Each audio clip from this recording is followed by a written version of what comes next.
CH31 Aarav Singh. कहानी नहीं, चेतावनी है।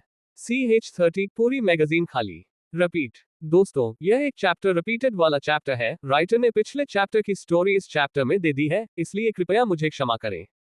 तुम किसके लोग हो? आरव की इतनी गंभीर आवाज को सुन विकास अंदर ही अंदर कांप गया था। लेकिन फिर भी वह हिम्मत करते हुए कहता है, हम बुल गैंग के लोग हैं। तुमने भले ही मेरे लोगों को मारा हो, तुम्हारे लिए यह अच्छा साबित नहीं होगा।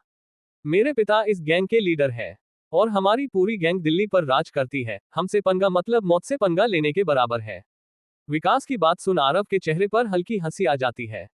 उसे विश्वास नहीं हो रहा था अपनी आंखों के सामने अपने इतने सारे लोगों को पीटता देखकर भी यह इंसान कैसे इस तरह से बातें कर सकता है।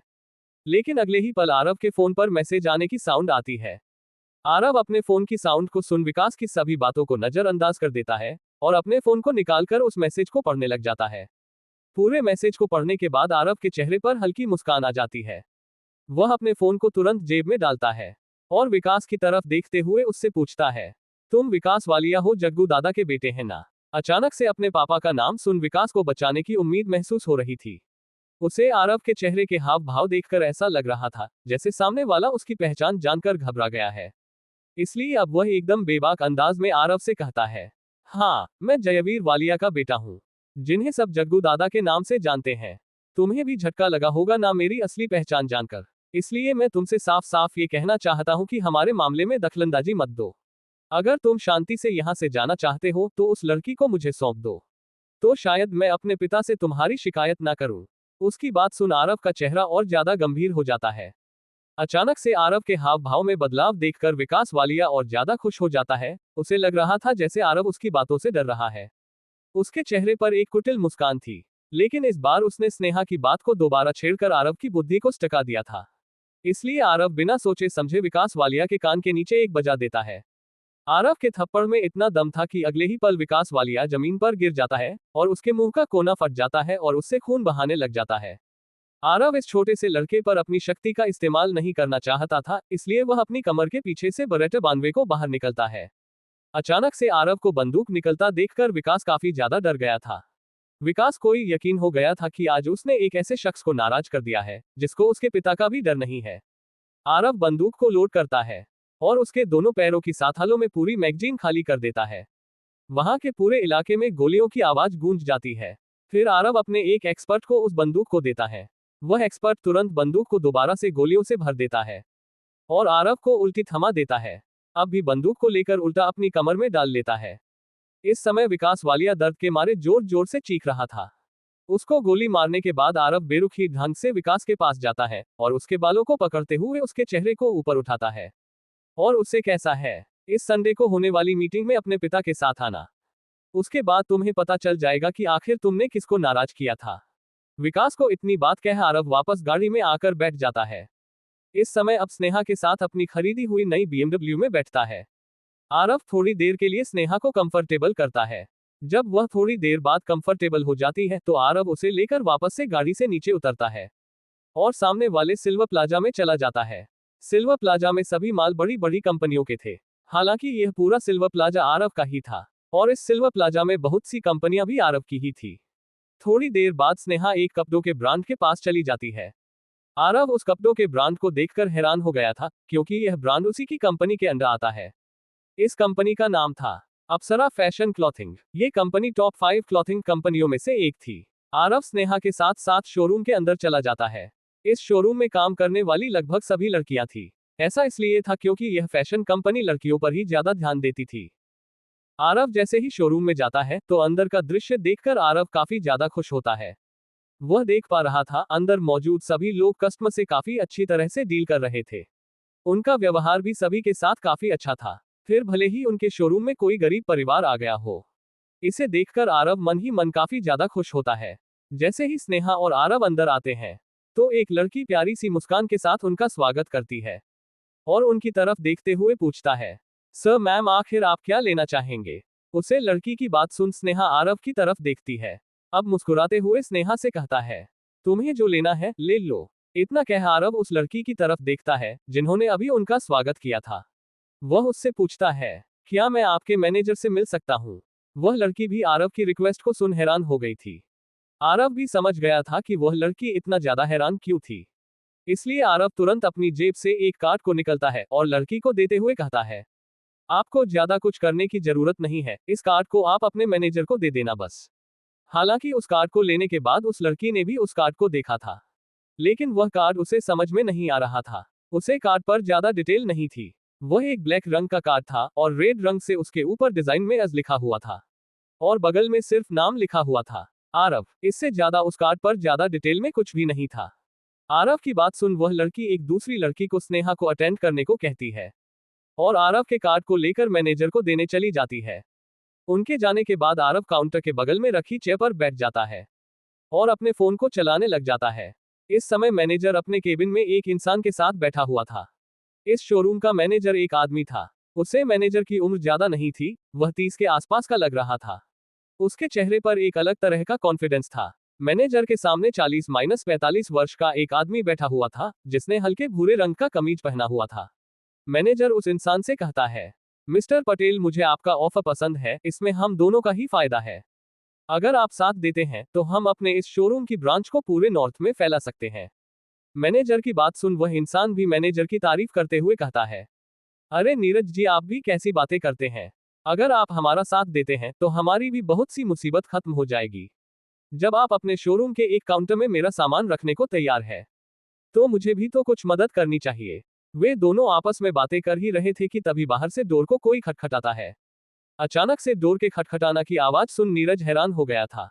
वह तुरंत कहता है, कम इन। नीरज के इतना कहते ही उसके अंदर से वह लड़की आती है जिसने जतिन को वह कार्ड देकर भेजा था।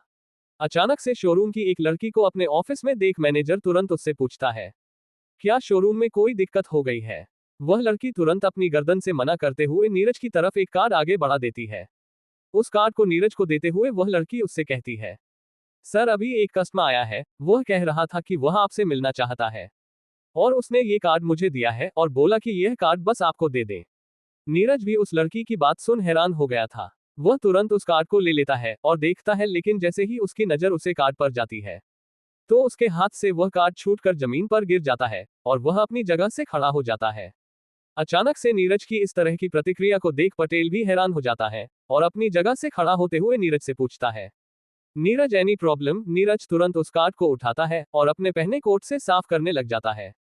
वह तुरंत मिस्टर पटेल की तरफ देखते हुए कहता है, ना, नो मिस्टर पटेल। इतना कह नीरज अपने आप को शांत करने की कोशिश करता है। थोड़ी देर बाद मिस्टर पटेल की तरफ देखते हुए कहता है, मिस्टर पटेल, मुझे नहीं पता आज सुबह उठकर अपने किसका मुंह देखा, लेकिन आप है वाकई बहुत लकी, अपने लिए भी और मेरे लिए भी। नीरज की बात सुन मिस्टर पटेल उससे पूछते हैं, ऐसा क्यों नीरज जी। जिस पर नीरज कहता है, मैं आज आपको एक ऐसे इंसान से मिलवाने की कोशिश करूंगा जिससे आज तक कभी भी मैं भी नहीं मिला। अगर आप आज उस इंसान से मिल लिए तो आपका हमारी कंपनी के चेयरमैन यानी युवराज से मिलने का सपना पूरा हो जाएगा। उन्हें नीरज की बातों पर विश्वास नहीं हो रहा था। वह ये सोच भी नहीं सकता था कि नीरज के हाथ में जो कार्ड है वह युवराज आरव सिंह का है।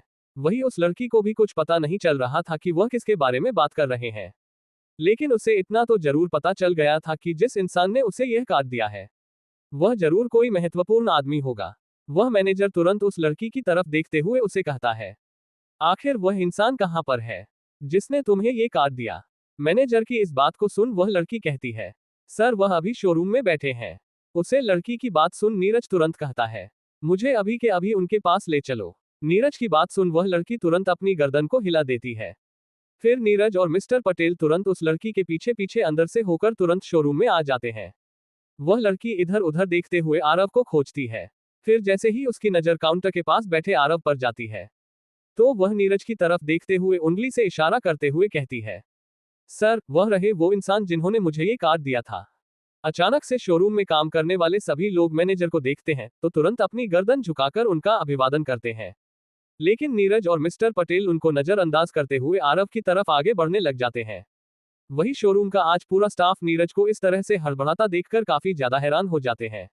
उन्होंने आज तक कभी भी नीरज को इस तरह से घबराते हुए नहीं देखा था।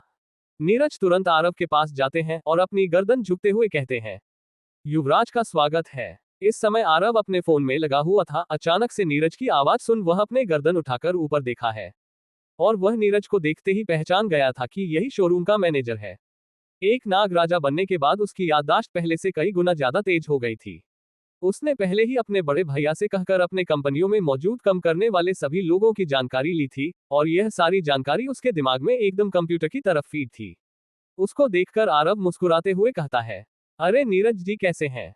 नीरज को विश्वास नहीं हो रहा था कि पूरे सिंह ग्रुप का चेयरमैन होने के बावजूद उनको उसके जैसे छोटे से मैनेजर का नाम कैसे पता है। आरव भी समझ गया था कि मैनेजर क्या सोच रहा है, लेकिन उसने ज्यादा परवाह नहीं की। तभी आरव की नजर पीछे खड़े मिस्टर पटेल पर जाती है। वह उन्हें पहचान नहीं पा रहा था। आखिर आरव मैनेजर से क्यों मिलना चाहता था? अब आरव के दिमाग में क्या चल रहा है? कहीं स्नेहा दोबारा से तो किसी मुसीबत में नहीं पड़ जाएगी? इन सवालों के उत्तर जानने के लिए पढ़ते रहिए the King of Hidden Empire only on Pocket FM novel पर।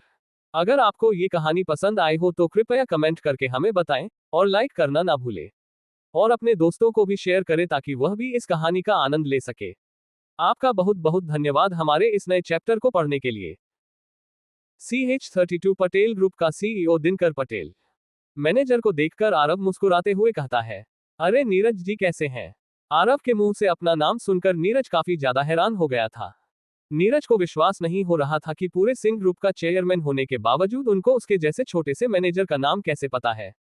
आरव भी समझ गया था कि मैनेजर क्या सोच रहा है, लेकिन उसने ज्यादा परवाह नहीं की। तभी आरव की नजर पीछे खड़े मिस्टर पटेल पर जाती है। वह उन्हें पहचान नहीं पा रहा था। आरव अपनी आंखों से इशारा करके नीरज से पूछता है, आखिर यह इंसान कौन है? मैनेजर भी समझ गया था आरव उससे क्या पूछना चाहता है। वह तुरंत आरव को बताते हुए कहता है, युवराज, ये पटेल ग्रुप के CEO हैं। इनका नाम दिनकर पटेल है। आज यह मेरे पास एक बिजनेस डील के लिए आए थे। नीरज सिर्फ अप्सरा फैशन क्लॉथिंग का मैनेजर नहीं था, बल्कि वह इस सिल्वर प्लाजा को भी ऑपरेट करता था, जिस वजह से नीरज को बहुत बड़े बड़े लोग जानते थे। उनमें से एक पटेल ग्रुप के CEO दिनकर पटेल भी थे। और अब नीरज अपनी सिल्वर प्लाजा ब्रांच को और बहुत सी जगहों पर फैलाना चाहता था। इससे नीरज की पोजीशन सिंह ग्रुप में और ज्यादा मजबूत हो सकती है। और नीरज के ऐसा करने से सिंह ग्रुप को तो फायदा होगा ही। नीरज की बात सुन आरव अपनी आंखें बंद करके इस ग्रुप के बारे में सोचता है। थोड़ा सोचने के बाद जतिन को याद आ जाता है कि पटेल ग्रुप एक स्मॉल साइज कंपनी है। लेकिन फिर भी आरव दिनकर पटेल की तरफ अपना हाथ आगे बढ़ते हुए हिलो मिलता है। दिनकर पटेल भी हैरान हो गए थे। उन्हें विश्वास नहीं हो रहा था कि पूरे सिंह ग्रुप का अध्यक्ष उससे हाथ मिला रहा है। दिनकर पटेल भी तुरंत अपने हाथ को आगे बढ़ते हुए आरव से हाथ मिलाता है। फिर आरव अपनी जगह पर खड़ा होता है और नीरज को केबिन में चलने का इशारा कर देता है। नीरज भी आरव की बात समझ गया था, वह भी उसके साथ केबिन में चलने लगता है। केबिन में जाने से पहले आरव स्नेहा की तरफ देखता है और उसकी तरफ देखते हुए उसे कहता है, स्नेहा, मैं केबिन में जा रहा हूं, अगर तुम्हारी शॉपिंग खत्म हो जाए और मैं बाहर ना आऊं तो अंदर केबिन में आ जाना। स्नेहा आरव की बात सुन हैरान हो गई थी, लेकिन सबसे ज्यादा हैरान शोरूम में काम करने वाली लड़कियां हो गई थी। उन्हें विश्वास नहीं हो रहा था कि कोई उनके बॉस के सामने इस तरह से ऑर्डर भी दे सकता है। लेकिन जब उन्होंने अपने बॉस की तरफ देखा तो उनके बॉस एकदम शांत उसे लड़के के पीछे खड़े थे। स्नेहा से इतना कह आरव उन दोनों के साथ केबिन में चला जाता है। केबिन में आने के बाद आरव मैनेजर की कुर्सी पर बैठ जाता है। फिर नीरज और दिनकर उसके सामने वाली कुर्सी पर बैठ जाते हैं। नीरज ने चाहते हुए भी आरव की तरफ देखते हुए उससे पूछता है, युवराज, मुझे माफ करना लेकिन मैं ये पूछे बिना नहीं रह पाया, क्या वह लड़की आपकी गर्लफ्रेंड है? नीरज की बात सुन आरव के चेहरे पर हल्की मुस्कान आ जाती है। वह नीरज की तरफ देखते हुए कहता है, नहीं, वह मेरी बीवी है। आरव की बात सुन दिनकर और नीरज दोनों हैरान हो गए थे। उन्हें विश्वास नहीं हो रहा था कि इतनी छोटी उम्र में सिंह परिवार के युवराज की शादी भी हो चुकी है। फिर आरव थोड़ी और देर उनसे बिजनेस की बातें करता है। इस दौरान आरव ने वह कॉन्ट्रैक्ट भी पढ़ा था जिसमें सिल्वर प्लाजा और पटेल ग्रुप के बीच कॉन्ट्रैक्ट हुआ है। उसको पढ़ने के बाद आरव को भी उसमें कोई गलती महसूस नहीं हुई। कॉन्ट्रैक्ट पढ़ने के बाद आरव को ये पता चलता है कि पटेल ग्रुप लेडीज कॉस्मेटिक्स पर काम करता है। हालांकि इस कार्य के लिए पटेल ग्रुप में एक कंपनी है और पटेल ग्रुप में एक रियल एस्टेट कंपनी भी है, जिसके पास बहुत सी जगहों में प्राइम लोकेशन पर जमीन है। पटेल ग्रुप मिनिमम प्रॉफिट में उन जगहों को सिल्वर प्लाजा को बेच सकता है जहां पर वह और नए सिल्वर प्लाजा बना सकते हैं। बस इस कार्य के लिए पटेल ग्रुप चाहता है कि सिल्वर प्लाजा में उनका भी एक शोरूम हो और हर शोरूम में प्रमोशन के लिए उनके कुछ सामान रखे जाएं, जिससे उनकी मार्केटिंग हो सके। आरव को इस कॉन्ट्रैक्ट में कुछ भी गलत महसूस नहीं हुआ था। उसने भी इस प्रोजेक्ट के लिए हाँ भर दी थी। फिर वह थोड़ी देर और बिजनेस की बातें करते हैं। आज दिनकर पटेल काफी ज्यादा खुश थे। उन्हें विश्वास नहीं हो रहा था कि इतने बड़े खानदान की युवराज होने के बाद भी आरव में किसी तरह का कोई भी घमंड नहीं है। वरना आजकल के नौजवान तो थोड़ी सी भी पावर अपने हाथ में आने पर अपने आप को 30 मार खा समझते हैं। जब वे तीनों आपस में बातें कर रहे थे तभी केबिन का दरवाजा खुलता है और स्नेहा अंदर आती है। जैसे ही वे तीनों स्नेहा को अंदर आता देखते हैं तो नीरज और दिनकर पटेल तुरंत उसकी तरफ देखते हैं। आरव को सिंह परिवार का युवराज तो ऐसे ही कहा जाता है, लेकिन उसके दादाजी की मौत के बाद वह सिंह परिवार का राजा बन चुका था। इस तरह अगर देखा जाए तो स्नेहा सिंह परिवार की रानी थी। इसलिए जैसे ही दिनकर और नीरज स्नेहा को देखते हैं तो उनके सम्मान में वह अपनी गर्दन नीचे कर लेते हैं और कुछ भी बोलने की हिम्मत नहीं करते। लेकिन अंदर आने के बाद स्नेहा ने जो दृश्य देखा वह दृश्य देखकर वह काफी ज्यादा हैरान हो गई थी, क्योंकि मैनेजर की कुर्सी पर मैनेजर नहीं बल्कि उसका पति आरव बैठा था। वह कुछ भी सोच समझ नहीं पा रही थी।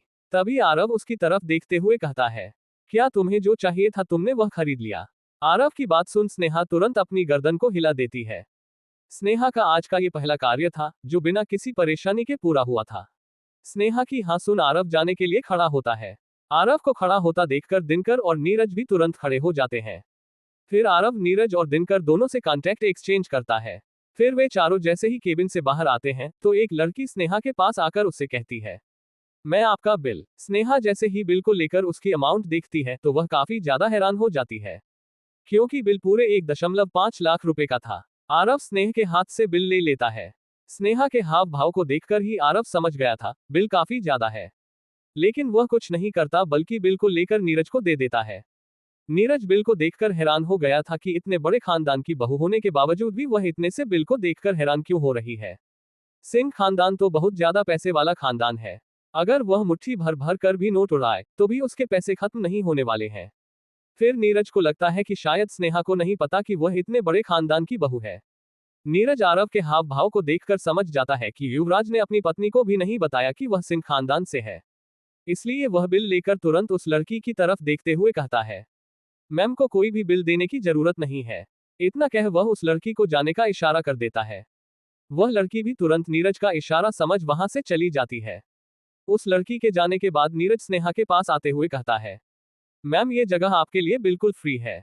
आप जब चाहे यहाँ पर आ सकती हैं और अपनी पसंदीदा ड्रेस ले सकती हैं। आपको कभी भी पेमेंट करने की कोई जरूरत नहीं है। मैनेजर की बात सुन स्नेहा हैरान हो जाती है। जैसे ही वह मैनेजर से कुछ कहने वाली होती है तभी आरव बीच में बोलता है, स्नेहा जैसा तुम सोच रही हो वैसा बिल्कुल भी नहीं है। इनके कहने का मतलब है कि तुम्हें जो भी ड्रेस पसंद आए तुम ले जाना, पेमेंट में बाद में कर दूंगा। इतना कहने के तुरंत बाद आरव नीरज को अपनी आंख के कोने से देखता है।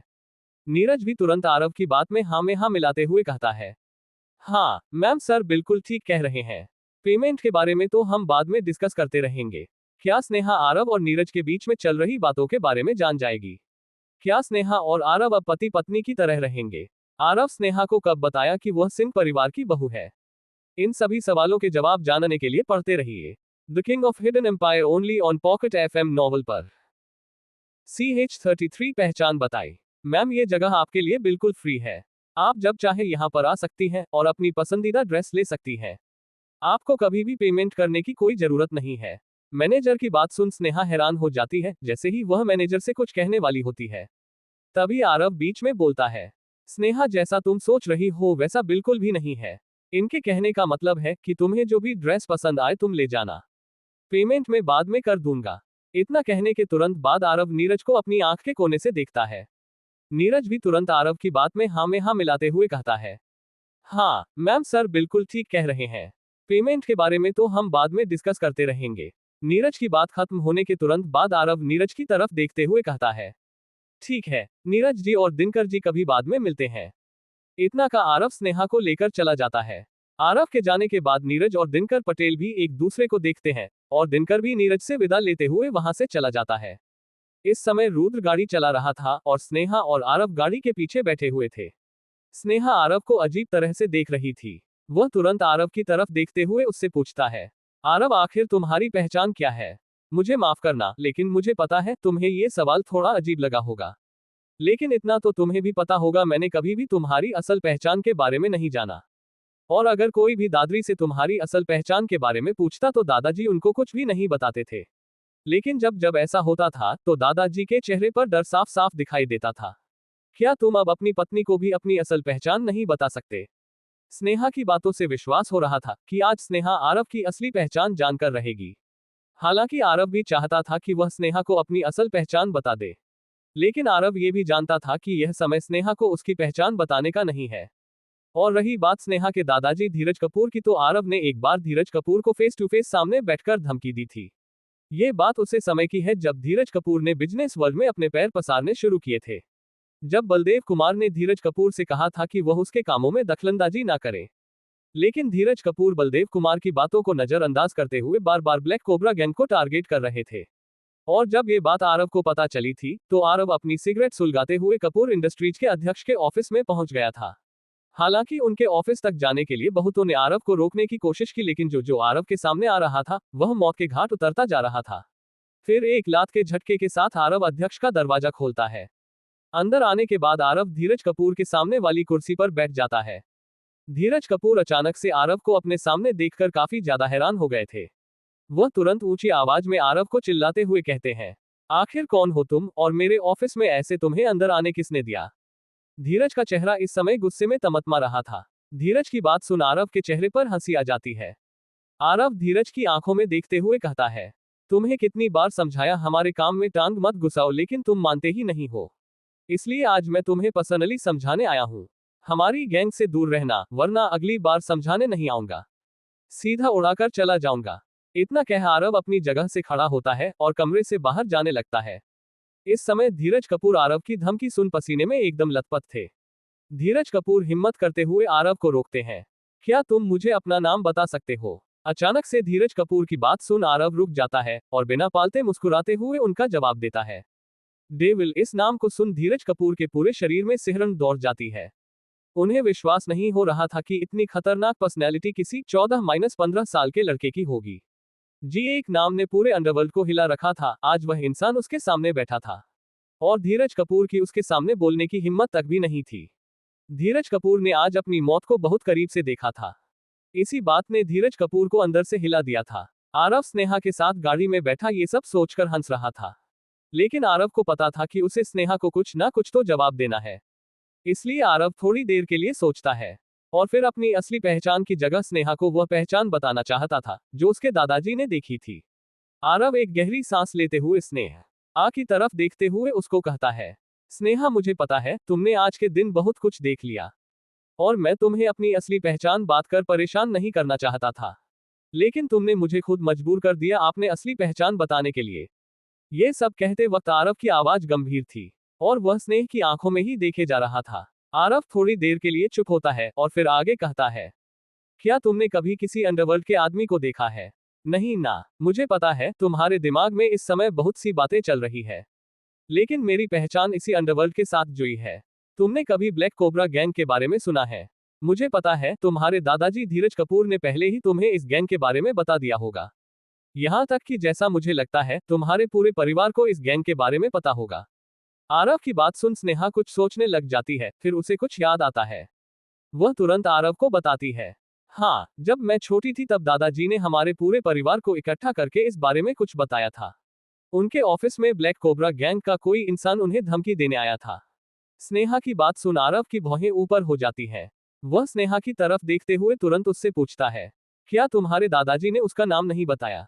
आरव की बात सुन स्नेहा अपनी आंखें बंद करके कुछ सोचती है। कुछ देर सोचने के बाद वह तुरंत कहती है, डेविल। हाँ, दादाजी ने हमें बताया था कि उसका नाम डेविल था। आरव गंभीरता से उसकी आंखों में देखते हुए कहता है, वो मैं ही था। आरव की बात सुन पहले तो स्नेहा काफी ज्यादा हैरान हो जाती है और फिर वह आरव की तरफ देखते हुए आप मुंह बनाते हुए कहती है, आरव क्या तुम्हें आज मैं ही मिला हूँ? स्नेहा ये सब कहते हुए अपना मुंह बना रही थी और फिर जैसे ही उसने आरव का चेहरा देखा तो आरव का गंभीर चेहरा देखकर वह सोच में पड़ जाती है।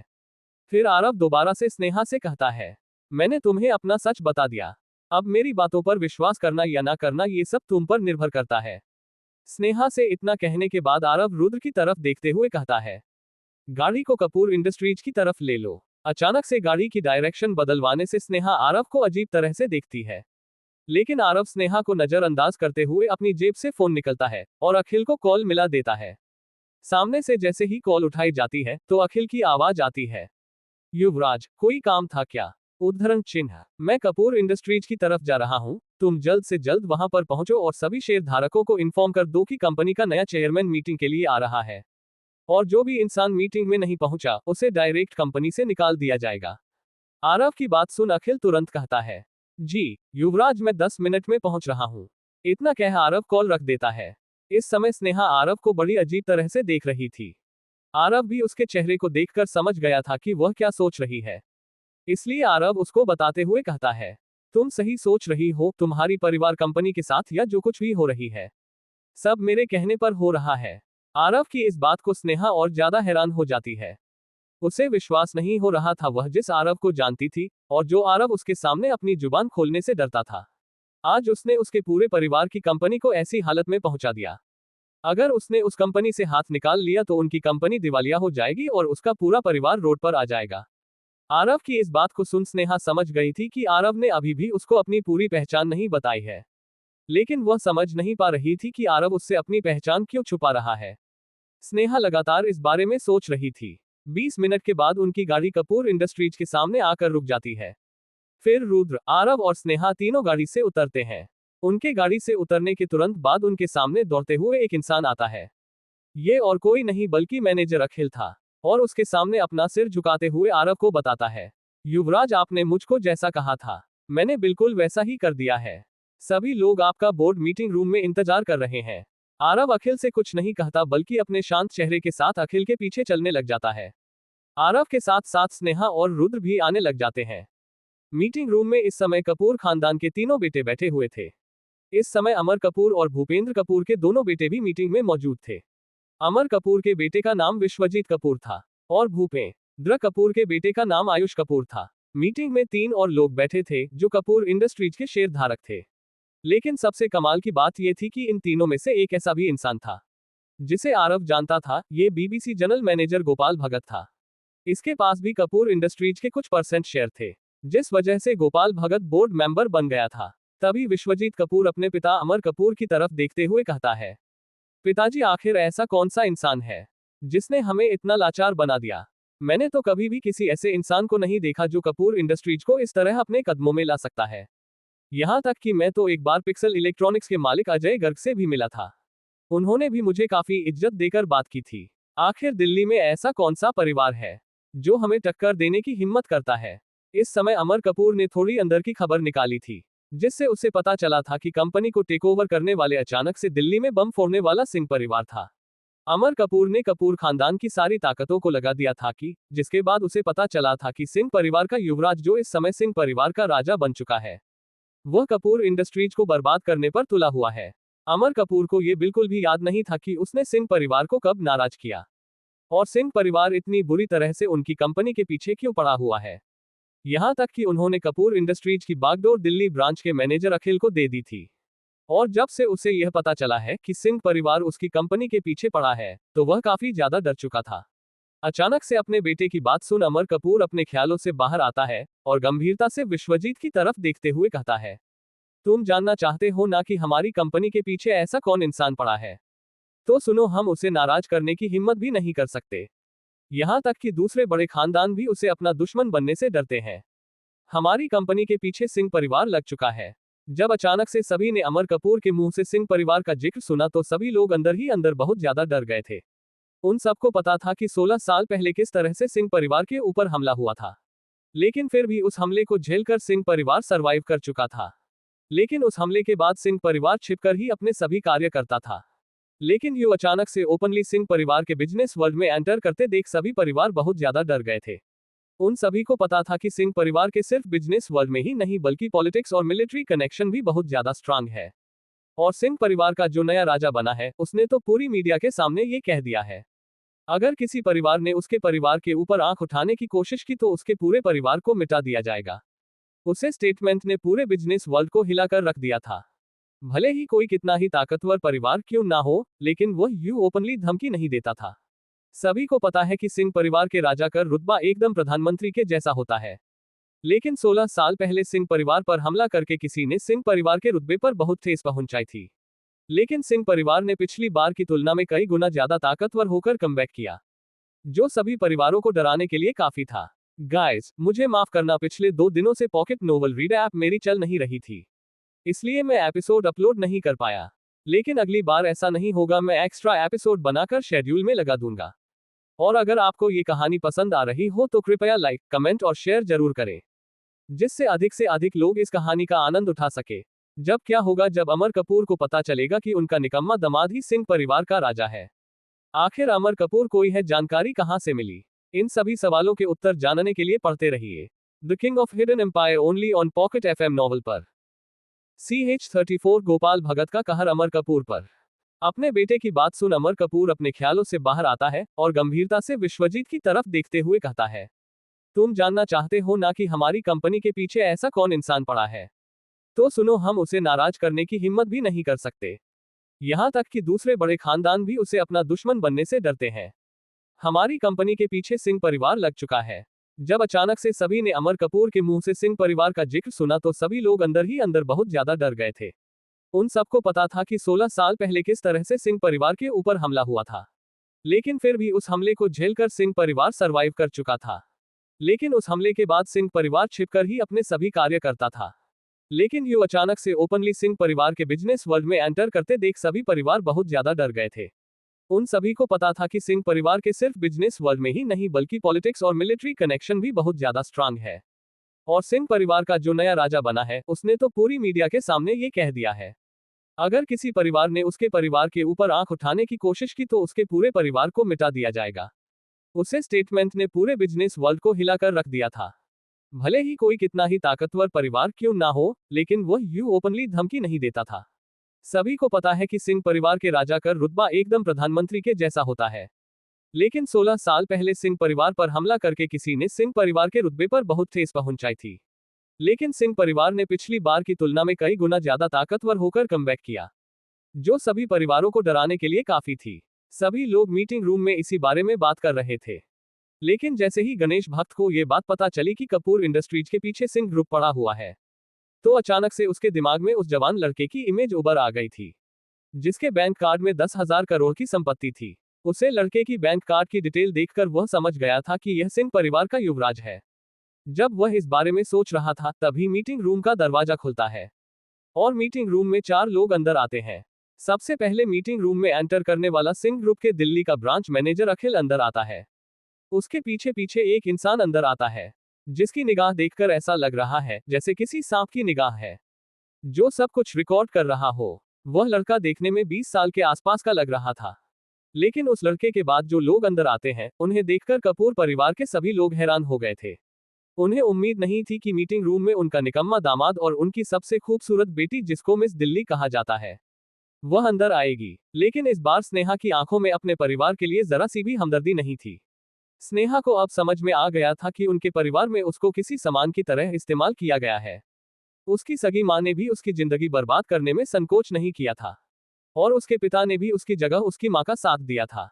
लेकिन जब वह मुसीबत में थी तो उसके पति ने ही उसको मुसीबत से बाहर निकाला था, जिसको उसके परिवार वाले निकम्मा और नाकारा बोलते थे। उन दोनों को अंदर आता देखकर अमर कपूर तुरंत अपनी जगह से खड़ा होता है और आरव की तरफ देखते हुए गुस्से में कहता है, तुम्हारी हिम्मत कैसे हुई कपूर परिवार की कंपनी में पैर रखने की? तुम जल्दी से अपना बोरिया बिस्तर समेटो और यहाँ से निकले, वरना तुम्हारी सेहत के लिए अच्छा नहीं होगा। मेरे पिता ने तुम्हें हमारे परिवार का दामाद बनकर सबसे बड़ी गलती की थी, लेकिन आज मैं अपने पिता की इस गलती को सुधारने जा रहा हूँ। इतना कह अमर कपूर तुरंत एक फाइल को खोलते हैं और उनमें से कुछ पेपर्स को निकालकर तुरंत आरव की तरफ फेंक देते हैं और दोबारा से चिल्लाते हुए कहते हैं, उस दिन तो तुमने मरोड़ में आकर उन पेपर्स को फाड़ दिया था, लेकिन आज इन पेपर्स पर साइन करो और हमेशा हमेशा के लिए हमारे परिवार से दूर हो जाओ। इतना कह अमर कपूर स्नेहा की तरफ देखता है। स्नेहा की तरफ देखते ही उसके चेहरे पर एक जंग जीतने के जैसी मुस्कान आ जाती है। उसे विश्वास था कि स्नेहा ने मयंक मिश्रा को शादी के लिए हाँ कर दिया होगा, इसलिए वह स्नेहा की तरफ देखते हुए मुस्कुराते हैं और उसकी तरफ देखते हुए कहते हैं, स्नेहा बेटा, ये तुम्हारे और इस कचरे के तलाक के पेपर हैं, तुम इन पर जल्द से साइन करो और इस बेहुदा इंसान को चाय में गिरिमा कखी की तरह अपनी जिंदगी से बाहर निकाल कर फेंक दो। आरव इस समय अमर कपूर की बात को सुनकर हल्का हल्का मुस्कुरा रहा था। उसके चेहरे की मुस्कान जा नहीं रही थी। उसकी मुस्कान को देखकर ऐसा लग रहा था जैसे वह कुछ ही देर में यहाँ का माहौल बदलने वाला हो। जब अमर कपूर यह सब कह रहा था तो गोपाल भगत की नजर आरव पर पड़ी थी। आरव को देखकर गोपाल भगत तुरंत समझ गया था कि यह वही इंसान है जिसने उनके शोरूम में से इतनी महंगी गाड़ी को बिना सोचे समझे खरीद लिया था। आरव को अपने सामने देखकर गोपाल भगत को पूरा यकीन हो गया था कि आरव सिंह कपूर इंडस्ट्रीज के पीछे पड़ा हुआ है। अब उसे पूरा यकीन हो गया था कि अगर सामने वाले ने चाहा तो कपूर इंडस्ट्रीज एक ही पल में पूरी तरह से दिवालिया हो जाएगी। और जिस तरह से अमर कपूर आरव सिंह से बातें कर रहा था, उस हिसाब से तो कपूर इंडस्ट्रीज अगले दिन का सूरज नहीं देख पाएगी। अब गोपाल भगत जल्द से जल्द कपूर इंडस्ट्री में मौजूद अपने शेयर्स को निकालना चाहता था। उसे पता था कि अगर सामने वाले को गुस्सा आ गया तो वह उनको शेयर्स निकालने का मौका भी नहीं देगा और उनके कपूर इंडस्ट्रीज में इन्वेस्ट किए हुए सभी पैसे मिट्टी में मिल जाएंगे। अमर कपूर की बात का स्नेहा कुछ जवाब देती उससे पहले ही गोपाल भगत टेबल पर जोर से हाथ मारते हुए खड़े होते हैं। अमर कपूर की तरफ देखते हुए गंभीर आवाज में कहते हैं, अमर कपूर जी, मुझे नहीं पता था कि आप इतने गिरे हुए इंसान हो सकते हैं जो किसी इंसान के साथ इतने बुरे लहजे में बात करते हो।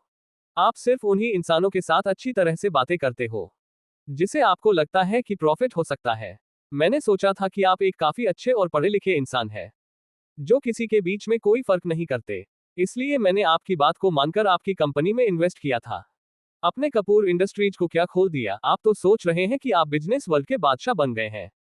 आपसे ऊपर इस बिजनेस वर्ल्ड में कोई भी नहीं है। आप हमें खुद बता रहे हैं कि आपकी कंपनी के पीछे सिंह ग्रुप पड़ा हुआ है। वह तो इस जंगल का शेर है। अब मेरी आंखों में आंखें डालकर आप यही बता दीजिए कि आप मुझे तक नाराज करने की हिम्मत रखते हैं।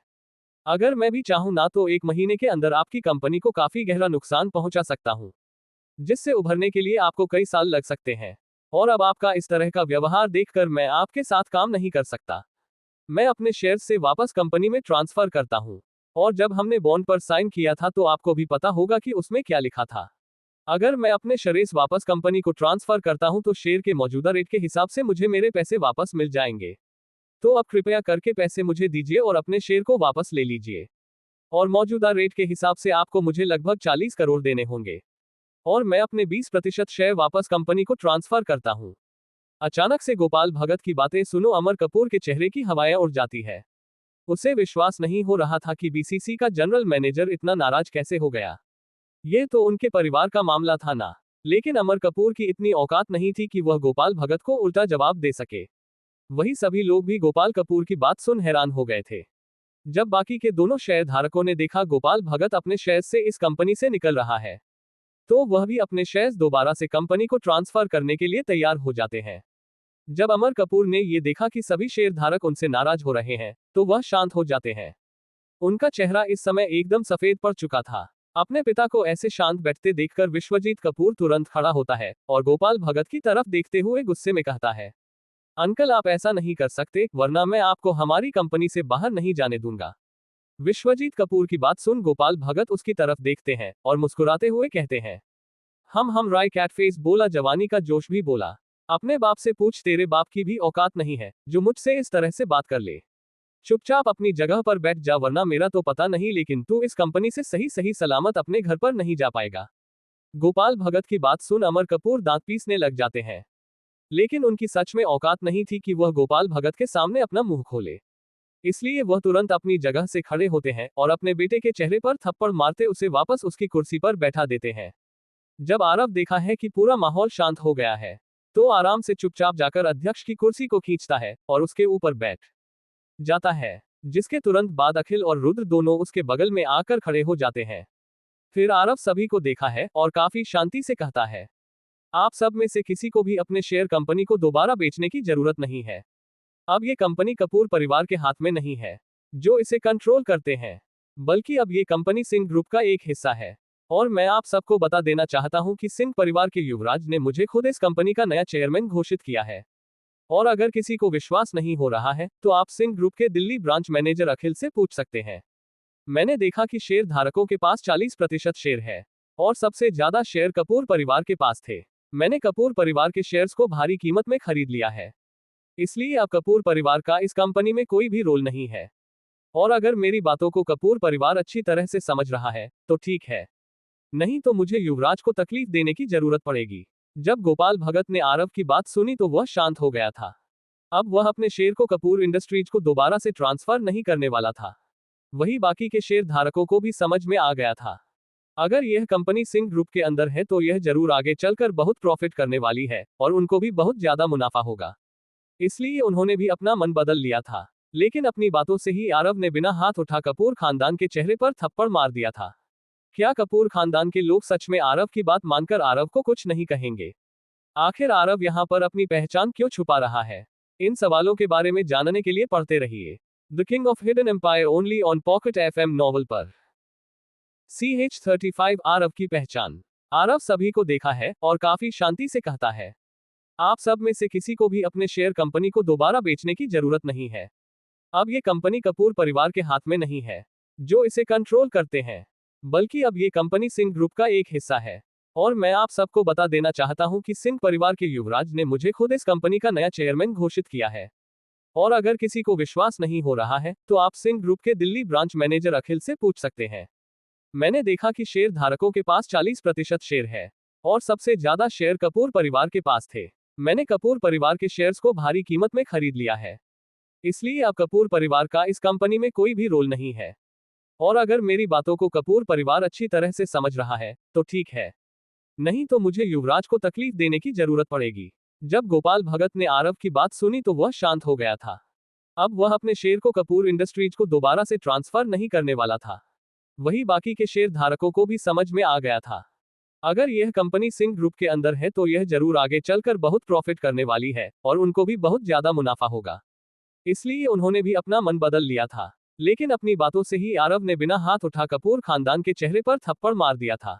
वही गोपाल भगत भी आरव की बात सुन हैरान हो गए थे। उसे पता था कि सामने वाला ही युवराज है, लेकिन जब युवराज खुद अपनी पहचान छुपाना चाहता है तो आखिर वह कौन हो सकता है जो उसकी पहचान को उजागर करे? वही आरव को भी पता था कि वह पर्सनली कभी भी यहाँ पर नहीं आएगा। जब वह अपने सिंह ग्रुप के ऑफिस में ही नहीं जाता तो वह यहाँ पर आकर क्या करेगा? उसने तो ये कंपनी इसलिए खरीदी है ताकि वह अपनी असली पहचान दूसरी पहचान से छुपा सके। अगर वह अपनी असली पहचान का इस्तेमाल करता है तो बहुत से लोगों की आंखों में खटक सकता है। इस समय कपूर खानदान में आरव की जितनी बेइज्जती की थी, आरव ने एक ही पल में कपूर खानदान को अपने पैरों तले रौंदकर ब्याज समेत अपना भुगतान करवा लिया था। तभी कपूर खानदान के दूसरे बेटे भूपेंद्र कपूर की नजर आरव के पीछे खड़ी स्नेहा पर जाता है। स्नेहा को देखकर उन्हें बचाने की कुछ उम्मीद नजर आ रही थी। भूपेंद्र कपूर तुरंत अपनी जगह से खड़े होते हैं और स्नेहा की तरफ देखते हुए बड़े ही प्यार से कहते हैं, स्नेहा बेटा समझाओ ना अपने पति को, उसको देखो ना उसने हमारे परिवार को कैसे मिट्टी में मिला दिया है। अगर देखा जाए तो वह हमारे परिवार का ही दामाद है और उसकी जो पहचान सबके सामने जाएगी वह हमारे परिवार के थ्रू ही जाएगी। इसलिए उसको बोलो ना हमें हमारी कंपनी से बाहर न निकले।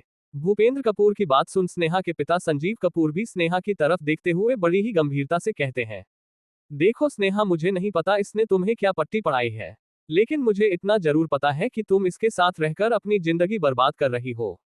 मैंने तुम्हें पहले भी कहा था कि तुम मयंक मिश्रा के साथ शादी कर लो, तुम्हारी पूरी जिंदगी मजे में कटेगी और फिर तुम्हें इस जैसे लोगों के मुंह भी नहीं लगना पड़ेगा। और अब मैं सिर्फ तुमसे इतना कहना चाहता हूं कि अगर तुम अपने इस पति को रोक सकती हो तो रोक लो, वरना मैं तुम्हें अपने परिवार से बेदखल करने के लिए एक पल भी नहीं सोचूंगा। फिर भले ही मेरे पास मेरा खुद का कोई बेटा ना हो, लेकिन मेरे भाई के बेटे हैं जो मुझे बिल्कुल एक पिता की इज्जत देते हैं। और तुम्हारे इस नाकारा पति को मैंने इतने सालों तक अपने घर में पाला है, तो इसका भी तो हर्जाना इसे देना चाहिए ना। आज यह अपने आप को हमारी इस कंपनी का अध्यक्ष बनाकर अपने आप को काफी बड़ा समझता है, लेकिन ये सिर्फ कुएं का मेढक है जिसको असल दुनिया के बारे में कुछ भी नहीं पता। दुनिया के तो बारे में छोड़ ही दो, इसको अपने परिवार के बारे में ही कुछ नहीं पता। संजीव कपूर आगे कुछ बोलता उससे पहले ही आरव को अब गुस्सा आ गया था। आरव गुस्से में चिल्लाते हुए उसकी तरफ देखते हुए कहता है, संजीव कपूर बस बहुत हुआ, अब तक मैं तेरी इसलिए सुन रहा था क्योंकि तू मेरी पत्नी का बाप है। और रही बात जो तू मेरी पत्नी को बेदखल करने की कह रहा है, जाकर दे बेदखल। तेरी इस 100-200 करोड़ की प्रॉपर्टी के लिए नहीं मरता मैं। तेरे इस पूरे खानदान को एक चेक फाड़कर बिना TDS काटे जेब में रख सकता हूं। और जो मेरे खानदान के बारे में तू इतना भोग रहा है ना, धीरज कपूर तो मर गया, वरना जाकर पूछता अपने बाप से, तेरे बाप की भी औकात नहीं थी मेरी आंखों में आंखें डालकर बात करने की। वो तो मेरी याददाश्त चली गई थी, इसी बात का फायदा उठाकर तेरे बाप ने अपनी पोती से मेरी शादी कराई थी, वरना तुम्हारे जैसा परिवार तो मेरे जूते साफ करने के लायक भी नहीं है। और जो तू बार बार मेरे परिवार के बारे में टोंट मारता रहता ना, आज सुन मेरा परिवार कौन है। सिंह परिवार के बारे में सुना है, सिंह परिवार का राजा हूं मैं। पूरे भारत में मुझे युवराज आरव सिंह के नाम से जानते हैं। अब बोल तेरी औकात मेरे सामने खड़े होने की। और अपने अपने बाप से पूछता उसको धमकाने वाला डेविल था कौन। मेरी ताकत के बारे में जानना चाहता है ना, तो सुन, ब्लैक कोबरा गैंग मेरे नीचे काम करती है। कभी नाम सुना है डेविल का, जिसके नाम से लोगों के प्राण पखेरु उड़ जाते हैं? अंडरवर्ल्ड में जिसका दबदबा है, जिसके नाम से बड़े बड़े बिजनेसमैन कांपते हैं, वो हूं मैं। और मेरे रुतबे की बात करता तो मेरे सामने बड़े बड़े मंत्री भी सर झुका के बात करते हैं। ये रुतबा है मेरा। और जो तू बार बार मुझे नकारा निकम्मा बोलता रहता ना, अब बोलना मुझे नकारा, बोलना मुझे निकम्मा। आरव को इस समय इतना ज्यादा गुस्सा आ रहा था कि आरव गुस्से में रुद्र को ऑर्डर देते हुए कहता है, रुद्र कपूर खानदान में से मुझे कोई भी अपने पैरों पर खड़ा नहीं दिखना चाहिए। आरव का ऑर्डर मिलने के तुरंत बाद रुद्र बिजली की तेजी से आगे बढ़ता है और कुछ ही पलों में कपूर खानदान के मर्दों के पैर टूटे हुए थे।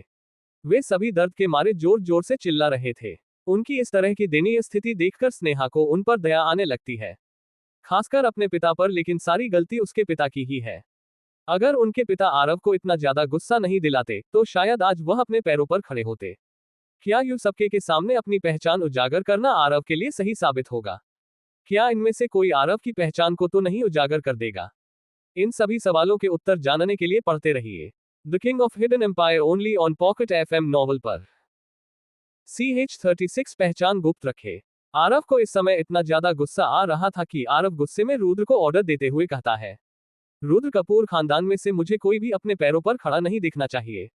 आरव का ऑर्डर मिलने के तुरंत बाद रुद्र बिजली की तेजी से आगे बढ़ता है और कुछ ही पलों में कपूर खानदान के मर्दों के पैर टूटे हुए थे। वे सभी दर्द के मारे जोर जोर से चिल्ला रहे थे। उनकी इस तरह की दयनीय स्थिति देखकर स्नेहा को उन पर दया आने लगती है, खासकर अपने पिता पर, लेकिन सारी गलती उसके पिता की ही है। अगर उसके पिता आरव को इतना ज्यादा गुस्सा नहीं दिलाते तो शायद आज वह अपने पैरों पर खड़े होते। वही स्नेहा भी अब समझ गई थी कि आरव की असली पहचान क्या है। जब आरव का गुस्सा शांत होता है तो उसे याद आता है कि उसने गुस्से में कितनी बड़ी गलती कर दी है। उसने सबके सामने अपनी पहचान को उजागर कर दिया है। हालांकि गोपाल भगत को पहले ही आरव की असली पहचान के बारे में पता था। वही आरव की असली पहचान को सुनकर कपूर खानदान के पैरों तले से जमीन खिसक जाती है। आरव की असली पहचान को सुनकर उन्हें समझ में आ जाता है कि सिंह परिवार आखिर क्यों उनकी कंपनी के पीछे पड़ा। उन्हें अपनी गलती पर बहुत ज्यादा पछतावा हो रहा था। आज तक जिस लड़के को नाकारा निकम्मा समझते रहे, वह तो इतना बड़ा आदमी है कि उसके सामने बड़े बड़े लोग भी अपना सिर झुकाकर बात करते हैं। उसकी असली पहचान को सुन उन्हें पता चल गया था कि उसे लड़के के सामने वह एक चींटी से ज्यादा कुछ भी नहीं है। लेकिन तभी उन्हें एक और बात याद आती है कि आरव ने उन्हें क्या कहा था, ब्लैक कोबरा गैंग को वही ऑपरेट करता है। इसका मतलब उसका ब्लैक कोबरा गैंग से डायरेक्ट लिंक है। और जब उन्होंने आरव के मुंह से यह सुना कि उनके बाप की भी औकात नहीं है कि उसकी आंखों में आंखें डालकर बात कर सके, अब उन्हें अपने पिता की वह बात याद आती है जब उन्होंने कहा था, कोई उनकी कंपनी में घुसकर उनके ऑफिस में आकर उनको खुली धमकी देकर गया है। तब वह सभी काफी ज्यादा डर गए थे। अब उन्हें ये पता चल गया था कि उनके पिता को धमकी देने वाला कौन था। अगर सामने वाले इस लड़के की याददाश्त नहीं जाती तो वह कपूर खानदान का दामाद तो कभी भी नहीं बनता। अब उन्हें अपनी ही बातों का मतलब समझ में आ गया था कि आखिर कुएं का मेढक कौन है। अमर कपूर तुरंत अपने शरीर को खींचते हुए आरव के पास लेकर जाते हैं और आरव के पैरों को पकड़कर उससे माफी मांगते हुए कहते हैं, युवराज मुझे माफ करना, मुझे नहीं पता था कि आपकी असली पहचान क्या है। मैं आपके पैर पड़कर आपसे माफी मांगता हूँ, कृपया मुझे माफ कर दे। आरव भी उनकी स्थिति को देखकर थोड़ा मायूस हो गया था। यह उन लोगों के माफी मांगने की वजह से नहीं था, बल्कि धीरज कपूर की वजह से था। धीरज कपूर ने हमेशा उसे अपने बेटे की तरह प्यार किया था और आज उसने उन्हें के बेटे की ऐसी हालत बना दी थी कि वह अपने पैरों पर भी खड़ा ना हो सके। हालांकि नाग राजा बनने के बाद आरव काफी ज्यादा शांत हो गया था, लेकिन कोई भी उसके परिवार के बारे में एक शब्द भी उल्टा बोलता है तो आरव का गुस्सा 7वें आसमान पर पहुंच जाता है। उसे आज भी वह दर्द याद है। उसने 6 साल की उम्र में ही अपने परिवार को छोड़ दिया था। अगर उस समय आरव के पास ये शक्तियां होती तो आरव अपने दुश्मनों को वहीं पर ही जड़ से खत्म कर देता। अब उसे भी समझ में आ गया था कि उसका गुस्सा उसके लिए भी कितना हानिकारक हो सकता है। धीरज कपूर की बातों को याद कर आरव एक गहरी सांस लेता है और रुद्र की तरफ देखते हुए कहता है, रुद्र एम्बुलेंस को फोन करो ताकि वह इन सबको लेकर जा सके। आरव की बात सुन रुद्र अपनी गर्दन को हिलाते हुए कहता है, जी नाग राजा। इतना कह रुद्र फोन मिलाने के लिए मीटिंग रूम से बाहर चला जाता है। जब ब्लैक कोबरा गैंग का वह मेंबर रुद्र को गाड़ी देने आया था तो उस समय उसने रुद्र को एक मोबाइल भी दिया था। आरव देखता है कि मीटिंग रूम में ज्यादा लोग नहीं है। कपूर खानदान के पास लोग और 3 शेरधारक, और उन सब की तरफ देखते हुए गंभीरता से कहता है, मैं आशा करता हूं कि आप सब मेरे इस रहस्य को रहस्य ही रखेंगे। आरव की इस बात को सुन गोपाल भगत के साथ आए हुए दोनों लोग अपनी गर्दन को हिला देते हैं। ये दोनों भी दिल्ली के जाने माने बिजनेसमैन थे। इनमें से एक था सचिन शास्त्री और दूसरा था कार्तिक मेहता। ये दोनों गोपाल भगत के काफी अच्छे दोस्त थे, लेकिन पैसे और रुपए में ये दोनों गोपाल भगत से नीचे थे, क्योंकि इन दोनों का बिजनेस दिल्ली के अंदर ही सिमट कर रह गया था। वही गोपाल भगत और उसके बड़े भाई गणेश भक्त ने मिलकर अपनी कंपनी को पूरे इंडिया में फैला दिया था। उन दोनों ने मिलकर बीसीसी को इंडिया की सबसे बड़ी कार सेलिंग कंपनी बना दिया था। इस कंपनी के पास भारत में चलने वाली छोटी से लेकर बड़ी से बड़ी गाड़ी भी थी। ये कंपनी अपने अमीर क्लाइंट्स के लिए गाड़ियों को बाहर से इंपोर्ट भी करा देती थी। भारत में 40% अमीर लोगों ने जो गाड़ियां इंपोर्ट कर चला रहे हैं, वह सभी बीसीसी कंपनी ने ही प्रोवाइड कराई हुई है, जिस वजह से गोपाल भगत और गणेश भगत के लिंक भी काफी बड़े बड़े लोगों से हैं। वहीं सचिन शास्त्री मेगा फोमा कंपनी का सीईओ था। इस कंपनी की पकड़ दिल्ली के फोमा सेक्टर में काफी मजबूत थी। वही Kartik Mehta Century Auction House Green River Real Estate Company का मालिक था। अपनी गर्दन हिलाने के बाद वह वहां से जाने के लिए खड़े हो जाते हैं और आरव को अपना अपना कार्ड देते हुए कहते हैं, युवराज ये हमारा बिजनेस कार्ड है, आपको कभी भी हमारी जरूरत पड़े तो कभी भी हमें संपर्क कर सकते हैं। हालांकि उन्हें आरव को कार्ड देते वक्त थोड़ा डर लग रहा था, लेकिन फिर भी बिजनेस की थोड़ी समझ उन्हें भी थी। बिजनेस वर्ल्ड में दुश्मन बनने से ज्यादा अच्छा दोस्त बनाना होता है। वे सिंह परिवार के युवराज के साथ अपने अच्छे रिश्ते बनाना चाहते थे। वहीं आरव भी उनके मन की बात समझ गया था। वहीं आरव को भी पता था कि उसे अपनी दूसरी पहचान को ज्यादा ताकतवर बनाने के लिए दूसरे लोगों से कांटेक्ट करना पड़ेगा। हालांकि वह अपनी युवराज वाली पहचान बात कर किसी को भी अपने सामने झुकने की ताकत रखता था, लेकिन वह अपनी इस पहचान के अलावा भी दूसरी पहचान बनाना चाहता था। आखिर आरव अपनी दूसरी पहचान क्यों बनना चाहता है? क्या ये सब करने का आरव का कोई खास मकसद है? आखिर जतिन अपने सिंह परिवार के युवराज की पहचान को इतना गुप्त क्यों रखना चाहता है? इन सभी सवालों के उत्तर जानने के लिए पढ़ते रहिए the King of Hidden Empire only on Pocket FM novel पर। CH-37 परिवार कितना जरूरी है? वह वहां से जाने के लिए खड़े हो जाते हैं और आरव को अपना अपना कार्ड देते हुए कहते हैं, युवराज ये हमारा बिजनेस कार्ड है, आपको कभी भी हमारी जरूरत पड़े तो कभी भी हमें संपर्क कर सकते हैं। हालांकि उन्हें आरव को कार्ड देते वक्त थोड़ा डर लग रहा था, लेकिन फिर भी बिजनेस की थोड़ी समझ उन्हें भी थी। बिजनेस वर्ल्ड में दुश्मन बनने से ज्यादा अच्छा दोस्त बनाना होता है। वे सिंह परिवार के युवराज के साथ अपने अच्छे रिश्ते बनाना चाहते थे। वहीं आरव भी उनके मन की बात समझ गया था। वहीं आरव को भी पता था कि उसे अपनी दूसरी पहचान को ज्यादा ताकतवर बनाने के लिए दूसरे लोगों से कांटेक्ट करना पड़ेगा। हालांकि वह अपनी युवराज वाली पहचान बात कर किसी को भी अपने सामने झुकने की ताकत रखता था, लेकिन वह अपनी इस पहचान के अलावा भी दूसरी पहचान बनाना चाहता था। आरव भी मुस्कुराते हुए उन दोनों के कार्ड को ले लेता है और उनको अपना नंबर भी दे देता है। फिर आरव स्नेहा की तरफ देखते हुए उसे कहता है, मुझे माफ करना, मैं तुम्हारे परिवार के साथ कुछ ज्यादा ही बेरहम हो गया था। लेकिन तुम्हारे पिता ने मेरे परिवार को टारगेट किया था, वह मैं बिल्कुल भी सहन नहीं कर सकता। स्नेहा भी समझ गई थी आरव जब से आया था तब से बिल्कुल शांत था, लेकिन जैसे ही उसके पिता ने उसके परिवार के बारे में गलत बोला तो आरव को गुस्सा आ गया था। इसलिए वह आरव के हाथ रखते हुए उससे कहती है, तुम्हें मुझसे माफी मांगने की कोई जरूरत नहीं है। वह सब है ही इस लायक जिन्होंने मुझे जन्म दिया, मेरे मम्मी पापा ही जब मुझे कुछ नहीं समझते और उन्हें मेरी फीलिंग्स की जरा सी भी कदर नहीं है, तो मैं उनके बारे में इतना क्यों सोचूं? स्नेहा की बात सुन आरव को पहले तो अच्छा लगता है, लेकिन फिर बाद में वह गंभीर होते हुए स्नेहा से कहता है, नहीं स्नेहा, तुम गलत सोच रही हो। तुम्हें नहीं पता है कि परिवार आखिर कितना महत्वपूर्ण होता है। एक बच्चे के जीवन में उसके माता पिता की क्या अहमियत होती है, ये तुम्हें पता होनी चाहिए। मैं यह नहीं कह रहा कि तुम अपने परिवार की हर बात को मानो, तुम्हें अपने भी दिमाग का इस्तेमाल करना चाहिए। ये तुम्हारी जिंदगी है, तुम अपने फैसले ले सकती हो, लेकिन तुम्हारे इस जीवन में तुम्हारे परिवार का भी एक अहम रोल है, उसे कभी मत भूलना। वही स्नेहा भी समझ गई थी कि आरव यह बातें क्यों कह रहा है। जब वह 6 साल का था तब ही अपने परिवार से अलग हो गया था, उसे कभी भी अपने माता पिता का प्यार नहीं मिला। वही स्नेहा को भी पता था कि आरव उससे यह बातें क्यों कह रहा था। किसी भी इंसान को उसे चीज की कभी कदर नहीं होती जो उसके पास होती है, लेकिन जब उसके पास से वह चीज चली जाती है तब उसको उस चीज की कदर होती है। तभी थोड़ी देर बाद रुद्र मीटिंग रूम में कुछ आदमियों के साथ अंदर आता है। ये सभी लोग एम्बुलेंस के साथ आए हुए लोग थे। वे सभी तुरंत कपूर खानदान के सभी लोगों को स्ट्रक्चर में लेटाते हैं और एम्बुलेंस में बिठाकर लेकर चले जाते हैं। हालांकि आरव के दिल में स्नेहा के लिए प्यार नहीं था, लेकिन स्नेहा आरव की पत्नी थी। जब आरव नाग राजा बना था तो आरव अपने रिश्तों को अच्छी तरह से निभाने लग चुका था। वह स्नेह के दिल में आरव के लिए इमोशंस पैदा होने शुरू हो गए थे। स्नेहा को नहीं पता था कि वह आरव के लिए कैसा महसूस करती है। वहीं आरव देखता है कि स्नेहा एकटक उसे देखे जा रही है। आरव एक गहरी सांस लेते हुए मीटिंग रूम से बाहर जाने लगता है, लेकिन तभी उसका फोन बजने लग जाता है। आरव जैसे ही फोन निकाल कर देखता है तो उसके ऊपर उसकी बहन का नाम लिखा हुआ था। अपनी बहन का फोन आया देखकर आरव तुरंत फोन उठाता है, लेकिन आरव के फोन उठाने के तुरंत बाद फोन के दूसरी तरफ से डरी सहमी आवाज आती है। भैया आप कहाँ हैं? जल्दी से स्कूल में आ जाइए, सभी लोग मुझे परेशान कर रहे हैं। स्नेहा इतना कहकर रोने लग जाती है। तभी आरव को फोन के दूसरे तरफ से एक गुस्से में एक आवाज सुनाई देती है। ए बदतमीज लड़की, जल्दी से अपने परिवार वालों को बोल वह यहाँ पर आए, वरना मैं तेरा वह हाल करूंगा जो तूने कभी सपने में भी नहीं सोचा होगा। आरव इससे आगे कुछ सुन पाता उससे पहले ही कॉल कट गई थी। उस दूसरे इंसान की बात सुन आरव को गुस्सा आने लगता है। हालांकि आरव तुरंत अपने गुस्से को शांत करता है। उसे पता था कि अब थोड़ी देर पहले उसने गुस्से में क्या कर दिया था। आरव एक गहरी सांस लेता है और सोचता है कि इस मामले को कैसे आसानी से सुलझाया जा सकता है। आरव तुरंत फोन निकलता है और एक इंसान को फोन कर देता है। अगले ही पाल जैसे ही फोन उठाया जाता है तो एक भारी आवाज सुनाई देती है। Yes, who is this? उसे आवाज को सुन आरव कहता है, मैं आरव, जल्दी से दिल्ली कॉन्वेंट स्कूल के चेयरमैन को लेकर उनके स्कूल में पहुंचो। दूसरी तरफ वाले इंसान ने जैसे ही आरव का नाम सुना तो उसका व्यवहार तुरंत बदल जाता है।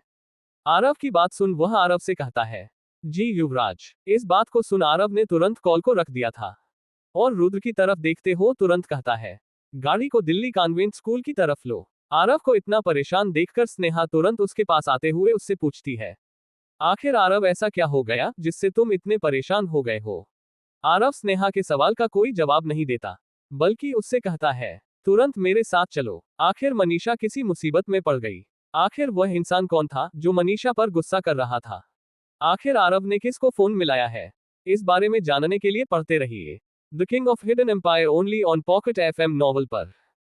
CH38 प्रिंसिपल का ऑफिस। आरव तुरंत अपने गुस्से को शांत करता है। उसे पता था कि अब थोड़ी देर पहले उसने गुस्से में क्या कर दिया था। आरव एक गहरी सांस लेता है और सोचता है कि इस मामले को कैसे आसानी से सुलझाया जा सकता है। आरव तुरंत फोन निकलता है और एक इंसान को फोन कर देता है। अगले ही पल जैसे ही फोन उठाया जाता है तो एक भारी आवाज सुनाई देती है। Yes, who is this? उसे आवाज को सुन आरव कहता है, मैं आरव, जल्दी से दिल्ली कॉन्वेंट स्कूल के चेयरमैन को लेकर उनके स्कूल में पहुंचो। दूसरी तरफ वाले इंसान ने जैसे ही आरव का नाम सुना तो उसका व्यवहार तुरंत बदल जाता है। आरव की बात सुन वह आरव से कहता है, जी युवराज। इस बात को सुन आरव ने तुरंत कॉल को रख दिया था और रुद्र की तरफ देखते हो तुरंत कहता है, गाड़ी को दिल्ली कॉन्वेंट स्कूल की तरफ लो। आरव को इतना परेशान देखकर स्नेहा तुरंत उसके पास आते हुए उससे पूछती है, आखिर आरव ऐसा क्या हो गया जिससे तुम इतने परेशान हो गए हो? आरव स्नेहा के सवाल का कोई जवाब नहीं देता, बल्कि उससे कहता है, तुरंत मेरे साथ चलो। इतना कह आरव स्नेहा का हाथ पकड़कर बिल्डिंग से बाहर जाने लगता है। आरव का ऑर्डर मिलने के तुरंत बाद रुद्र गाड़ी लेने को निकल गया था। जब तक आरव और स्नेहा नीचे पहुंचे तब तक रुद्र ने गाड़ी को निकाल लिया था। आरव और स्नेहा तुरंत गाड़ी में बैठ जाते हैं और गाड़ी दिल्ली कॉन्वेंट स्कूल की तरफ जाने लगती है। वही स्कूल के प्रिंसिपल रूम में आरव की बहन मनीषा एक कोने में खड़े होकर रो रही थी। वही प्रिंसिपल के सामने एक पति पत्नी का जोड़ा बैठा हुआ था। उनकी उम्र देखकर ऐसा लग रहा था जैसे वह 40 से 45 वर्ष के बीच में थे। वही एक और कुर्सी पर एक 17 साल का लड़का बैठा हुआ था, जिसके चेहरे पर शरारती मुस्कान थी, लेकिन उसके गाल पर थप्पड़ का निशान बना हुआ था। प्रिंसिपल के चेयर पर एक 35 वर्षीय महिला बैठी हुई थी। इस समय उस महिला के चेहरे पर नकली मुस्कान थी। प्रिंसिपल सामने बैठे दंपति की तरफ देखते हुए उनसे कहती है, देखिए मिस्टर गर्ग, मैंने मनीषा के गार्जियन को 2-3 बार फोन किया है, लेकिन उनमें से कोई भी फोन नहीं उठा रहा है। लेकिन मनीषा ने अभी अभी अपने बड़े भाई को फोन करके यहाँ पर उसको बुला लिया है। आप चिंता मत कीजिए, उनके आने के बाद मैं इस लड़की को खुद इस स्कूल से बाहर निकाल दूंगी। यह मिस्टर गर्ग और कोई नहीं बल्कि अजय गर्ग का छोटा भाई संजय गर्ग है।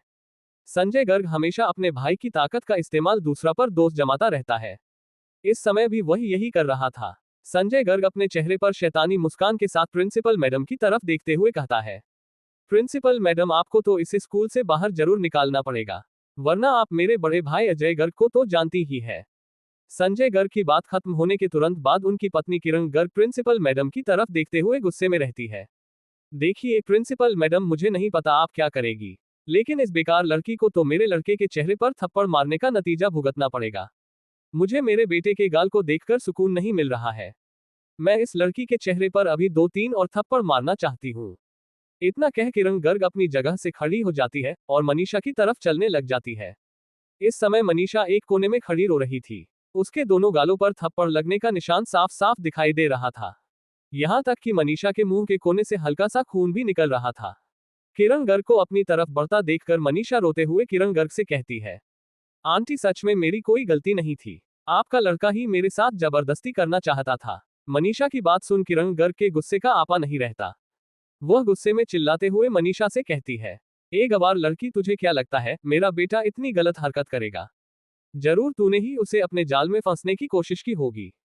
ऐसी बहुत सी लड़कियां होती हैं जो अमीर लड़कों को फंसा कर उनका फायदा उठाने की कोशिश करती हैं। तू भी उनमें से एक होगी। और तुझे क्या लगता है तेरे जैसी लड़की से मेरा बेटा जबरदस्ती करेगा? तू तो उसकी नौकरानी बनने के लायक भी नहीं है। हालांकि स्कूल में बात यह हुई थी कि मनीषा अपनी क्लास में बैठी आराम से पढ़ रही थी। मनीषा पूरी क्लास में सबसे ज्यादा खूबसूरत थी। हालांकि यह कहना गलत नहीं होगा कि मनीषा पूरे स्कूल में सबसे ज्यादा खूबसूरत थी और सभी लड़के मनीषा को गंदी नजरों से देखते थे। लेकिन कोई भी मनीषा के पास जाकर ऐसा वैसा कुछ भी नहीं कहता था, क्योंकि जो भी मनीषा के पास जाता था तो संजय गर्ग का बेटा नितिन गर्ग उसे लड़के को पीट देता था। पूरी क्लास में सभी को पता था कि नितिन गर्ग मनीषा को बहुत पसंद करता है। इसी वजह से कोई भी मनीषा के पास जाने की हिम्मत नहीं करता था। वहीं नितिन गर्ग अपने दोस्तों के साथ बैठा मनीषा को गंदी नजरों से देख रहा था। नितिन गर्ग तुरंत अपनी जगह से खड़ा होता है और अपने एक हाथ में पानी की बोतल लेकर मनीषा की तरफ आगे बढ़ने लग जाता है। मनीषा के पास जाने के बाद नितिन गर्ग ऐसे एक्टिंग करता है जैसे वह गिर रहा है और मनीषा के ऊपर पूरी पानी की बोतल उलट देता है, जिस वजह से वह सारा पानी मनीषा की किताब और मनीषा के ऊपर गिर जाता है। लेकिन नितिन गर्ग यहीं पर ही नहीं रुकता, वह आगे होकर मनीषा के चेस्ट के पार्ट को भींच देता है। अचानक से नितिन गर्ग की इस हरकत की वजह से मनीषा काफी ज्यादा गुस्से में आ जाती है। उसे पता था कि नितिन गर्ग ने ये सब जानबूझकर किया है, इसलिए वह तुरंत खड़ी होकर नितिन गर्ग के चेहरे पर थप्पड़ मार देती है। थप्पड़ लगने की वजह से नितिन गर्ग भी गुस्सा हो जाता है। वह मनीषा के हाथ को पकड़ लेता है। मनीषा उससे अपने हाथ को छुड़वाने की बहुत कोशिश करती है, लेकिन नितिन गर्ग की पकड़ बहुत मजबूत थी, इस वजह से वह अपने हाथ को उससे नहीं छुड़ा पाई। क्या मनीषा नितिन गर्ग से अपना हाथ छुड़ा पाएगी? आखिर अब नितिन गर्ग मनीषा के साथ क्या करने वाला है? क्या आरव के आने से पहले संजय गर्ग और किरण गर्ग मनीषा को कोई नुकसान तो नहीं पहुंचा देंगे? इन सभी सवालों के बारे में जानने के लिए पढ़ते रहिए the King of Hidden Empire only on Pocket FM novel पर। CH39 गार्ड से विनती। यह मिस्टर गर्ग और कोई नहीं बल्कि अजय गर्ग का छोटा भाई संजय गर्ग है। संजय गर्ग हमेशा अपने भाई की ताकत का इस्तेमाल दूसरा पर दोष जमाता रहता है। इस समय भी वही यही कर रहा था। संजय गर्ग अपने चेहरे पर शैतानी मुस्कान के साथ प्रिंसिपल मैडम की तरफ देखते हुए कहता है, प्रिंसिपल मैडम, आपको तो इसे स्कूल से बाहर जरूर निकालना पड़ेगा, वरना आप मेरे बड़े भाई अजय गर्ग को तो जानती ही है।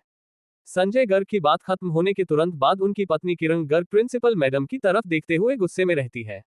देखिए प्रिंसिपल मैडम, मुझे नहीं पता आप क्या करेगी, लेकिन इस बेकार लड़की को तो मेरे लड़के के चेहरे पर थप्पड़ मारने का नतीजा भुगतना पड़ेगा। मुझे मेरे बेटे के गाल को देखकर सुकून नहीं मिल रहा है। मैं इस लड़की के चेहरे पर अभी 2-3 और थप्पड़ मारना चाहती हूँ। इतना कह किरण गर्ग अपनी जगह से खड़ी हो जाती है और मनीषा की तरफ चलने लग जाती है। इस समय मनीषा एक कोने में खड़ी रो रही थी। उसके दोनों गालों पर थप्पड़ लगने का निशान साफ साफ दिखाई दे रहा था। यहाँ तक कि मनीषा के मुंह के कोने से हल्का सा खून भी निकल रहा था। किरण गर्ग को अपनी तरफ बढ़ता देखकर मनीषा रोते हुए किरण गर्ग से कहती है, आंटी सच में मेरी कोई गलती नहीं थी। आपका लड़का ही मेरे साथ जबरदस्ती करना चाहता था। मनीषा की बात सुन किरण गर्ग के गुस्से का आपा नहीं रहता। वह गुस्से में चिल्लाते हुए मनीषा से कहती है, ए गवार लड़की, तुझे क्या लगता है मेरा बेटा इतनी गलत हरकत करेगा? जरूर तूने ही उसे अपने जाल में फंसने की कोशिश की होगी। ऐसी बहुत सी लड़कियां होती हैं जो अमीर लड़कों को फंसा कर उनका फायदा उठाने की कोशिश करती हैं।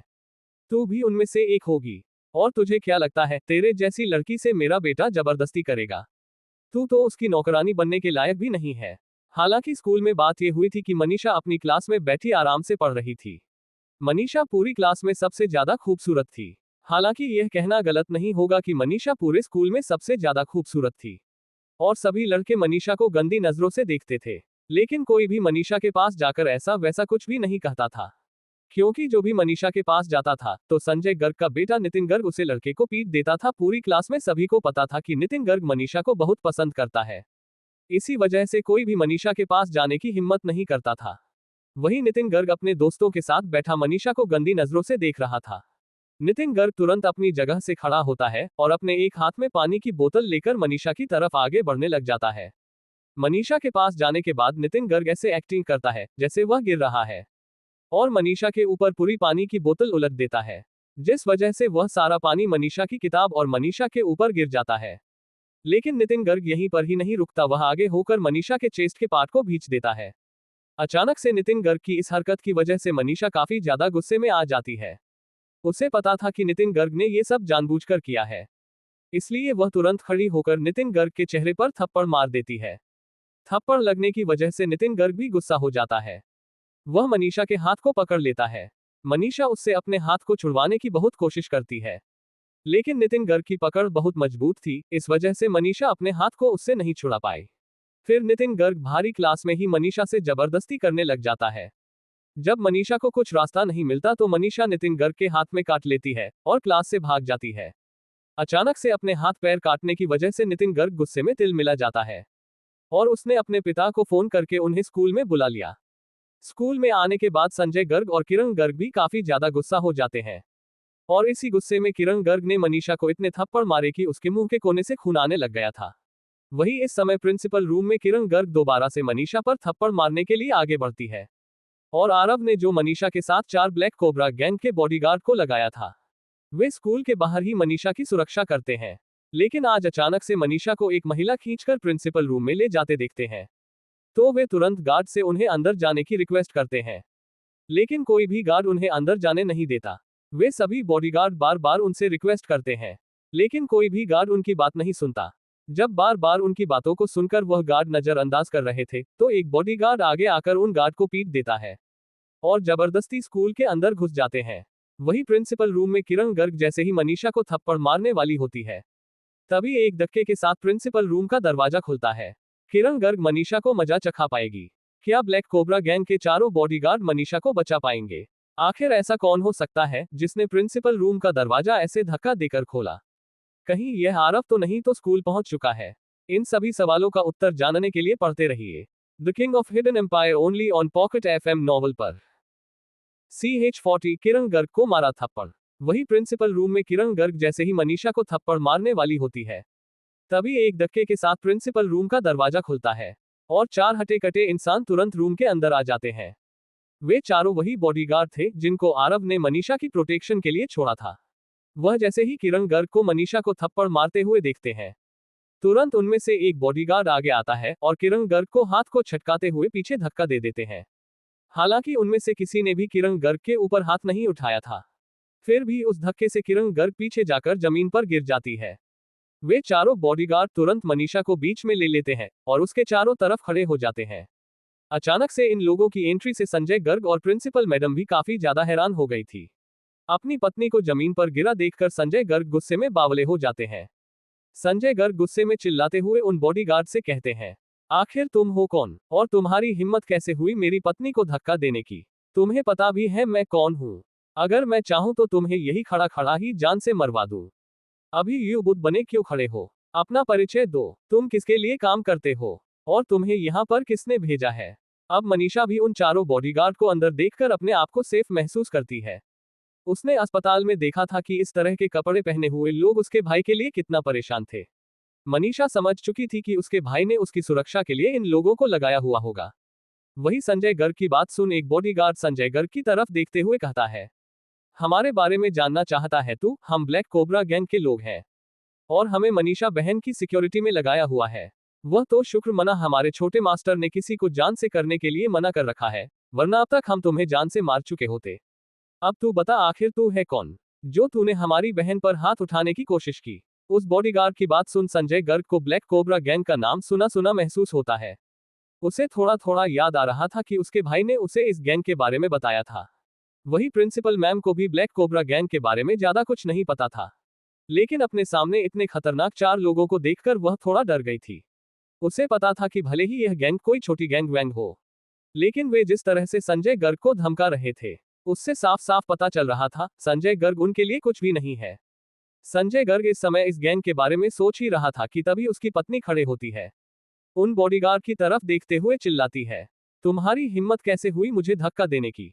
तुम्हें पता है मैं कौन हूँ? मेरा नाम किरण गर्ग है, किरण गर्ग। और मेरे पति अजय गर्ग के छोटे भाई संजय गर्ग हैं, जो तुम्हें यही खड़े खड़े ही खत्म करने की ताकत रखते हैं। तुम अब भले ही किसी भी गैंग के हो, लेकिन अब मेरे पति तुम्हें जिंदा नहीं छोड़ेंगे।